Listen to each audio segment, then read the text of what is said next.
اب آپ مانا سمجھ گئے، یہ ہے مسلم یونٹی۔ اس سے ایٹیٹیوڈ ایکسکلوڈنگ ایٹیٹیوڈ نہیں رہتا بلکہ انکلوڈنگ ہوتا ہے، ساروں کو شامل کرتے ہیں امت میں، خارج نہیں کرتے۔ اگر آپ خارج کرنا شروع کر دیں تو آقا علیہ السلام کی امت بڑھے گی یا گھٹے گی؟ بریلوی علماء کا دیوبندی کئی علماء کے خلاف کفر کا فتویٰ، دیوبندی علماء کا بریلوی علماء کے خلاف کئیوں کے خلاف کفر کا فتویٰ، کئی دیوبندی علماء کا شیعہ علماء کے خلاف شیعوں کے خلاف کفر کا فتویٰ، شیعہ کا سنیوں کے کئیوں کے خلاف کفر کا فتویٰ، ان کا حدیثوں کے خلاف، ان کا ان کے خلاف، ان کا وہابیوں کے خلاف، ان کا ان کے خلاف، ساروں کے ایک دوسرے کے خلاف کفر کے فتوے ہیں۔ اگر سارے فتوے یکجا کر دیے جائیں تو مسلمان بچتا ہی کوئی نہیں، پھر مسلمان صرف واجپئی اور گجرات بچ جاتا ہے، ہم تو سارے کافر ہو جاتے ہیں۔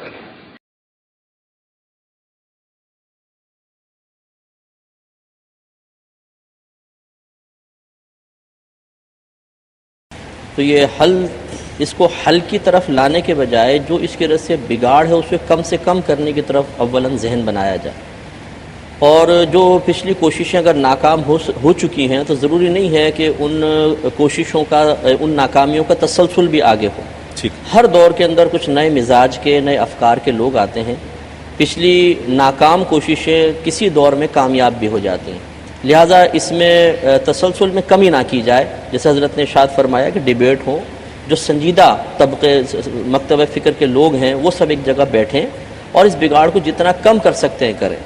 لیکن وہی جیسے بات میں نے عرض کیا کہ علاج اس لیے بعض اوقات نہیں ہو پاتا ہے کہ ایک شخص اگر اپنی ضد پر اڑ جائے کہ وہ ہے غلط، 95% کہہ رہے ہیں آپ غلط ہیں، اس کے ساتھ 5% لوگ کہہ رہے ہیں نہیں آپ صحیح ہیں، تو پھر یہ علاج کیسے ہوگا جبکہ وہ ماننے کے لیے تیار نہیں ہے؟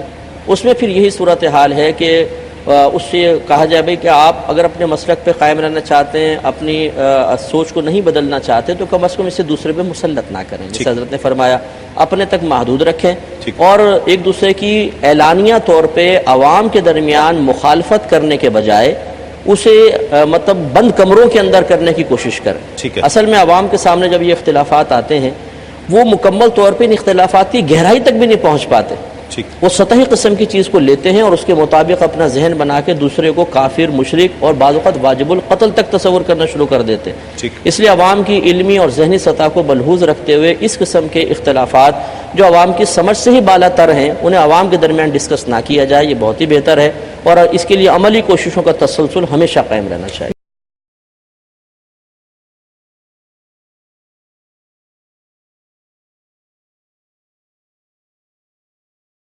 جیسے میں نے نماز کی مثال دی، آج یہ ہیں سارے جو ہے نا کرنے والے، جو ہم ہاتھ باندھتے ہیں ہم بیمار سے، ہر حال ہم لکھتا ہے کہ ہاتھ باندھنا فرض نہیں، واجب نہیں، پھر مستحب سنت، اگر نہ بھی باندھے نماز صحیح۔ امام شافعی فرماتے ہیں اگر وہ نہیں باندھتا آرام سے کھڑا رہتا نماز کو کیا، جو نہیں باندھتے وہ بھی مانتے کہ باندھ لی جائے تو نماز کا کوئی۔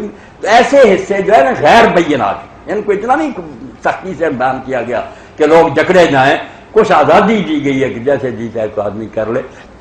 ایک حدیث پاک آپ لوگوں کی خدمت میں عرض کرنا، مسائل سے واقفی ہو جاتی۔ ایک شخص نے عمر مومن سیدہ عائشہ صدیقہ رضی اللہ عنہا پوچھا کہ رسول کریم علیہ السلام کا غسل جنابت کا کیا طریقہ تھا، اگر پہلے وقتی حاجت ہو جاتی تو کیا غسل کر کے سوتے یا صبح کر رہے؟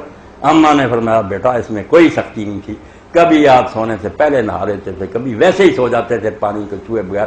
اس شخص نے کہا اللہ اکبر الحمدللہ الذی جعل فی الدین امر سہلا، شکر ہے اللہ کا جس نے دین میں آسانی رکھی۔ پھر اس نے پوچھا حضور وتر کیسے پڑھتے؟ فرمایا کبھی پہلے وقت ہی پڑھ لیتے، تھکے ماندے ہوتے، زیادہ پچھلے، اس پر بھی اس نے کہا کہ اللہ اکبر اللہ نے دین میں آسانی رکھی۔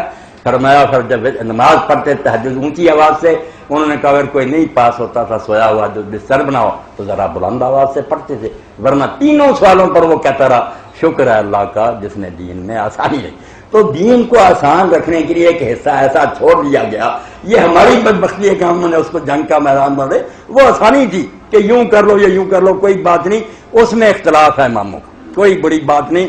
آپ جتنے مسائل پوچھیں خوش ہو جائیں گے کہ مولانا آپ نے تو مزے کی زندگی بتا دی کہ اس طرح بھی کر لو اس طرح۔ جو بینات ہے نا، قرآن نے بینات کا کہا کہ بینات آ جانے کے بعد جو اللہ رسول نے بار بار کھول کر کہ میرے بعد کوئی نبی نہیں، اللہ ایک ہے، اس کا کوئی، ان میں کوئی جھگڑا شروع کرے نا تو پھر بھائی یہ تو ایسی کلیئر بات میں وہ جھگڑا کر رہا ہے، اس کا مسلمان رہنے کا رضا نہیں. جیسے کئی نامراد کہتے ہیں شراب حرام نہیں، نشہ ہی حرام ہے، یہ جاوید اقبالی بکتا رہتا ہے. بالکل غلط بات ہے. آپ پیتے تو پیتے نا حرام، پوری امت جانتی. یہ کوئی ایسا مسئلہ نہیں، نتائج بینات میں سے کہ آپ نے سنا کل مسکرن حرام، ہر نشہ آور چیز حرام. اب ایسی باتوں میں اختلاف کرے گا پھر بھائی والی بات کہ دین کو خراب کر.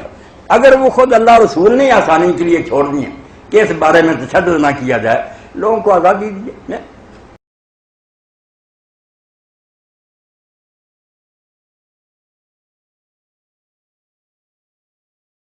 جن راہوں پہ جا رہے ہو یہ اللہ رسول تک نہیں جاتی.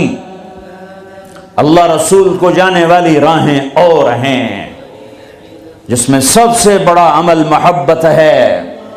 میرے نبی نے فرمایا اسلام کا سب سے مضبوط عمل بتاؤ. صحابہ نے کہا نماز. فرمایا نہیں. اچھی چیز ہے یا رسول اللہ. جہاد؟ ہمیں کہا نہیں. یا رسول اللہ روزہ؟ فرمایا نہیں. حج؟ فرمایا نہیں. اچھا اللہ و رسولہ اعلم، آپ جانے، آپ کا رب جانے. تو آپ نے فرمایا ان اوثق عرى الاسلام الحب للہ. اسلام کا سب سے مضبوط عمل آپس میں محبت کرنا ہے اور اللہ کے لیے بغض رکھنا ہے. آپس کی محبت سب سے بڑا عمل جس سے میں اور آپ امت بنیں گے. آج ہم امت نہیں ہیں، فرقوں میں بٹے ہوئے ہیں. چونکہ آپ سب کی روٹس انڈیا پاکستان سے ہیں اور انڈیا پاکستان فرقہ واریت کی آگ میں جل رہا ہے، اور خاص طور پر میرا دیس پاکستان خون و خون ہوا پڑا ہے. اس فرقہ واریت نے وہ آگ لگائی ہے. میں تمہیں اللہ اس کے رسول کا واسطہ دیتا ہوں، مسلمان بن کے رہنا، مسلمان بن کے رہنا. تمہارا تعارف مسلم ہے، اس سے آگے کچھ نہیں ہے.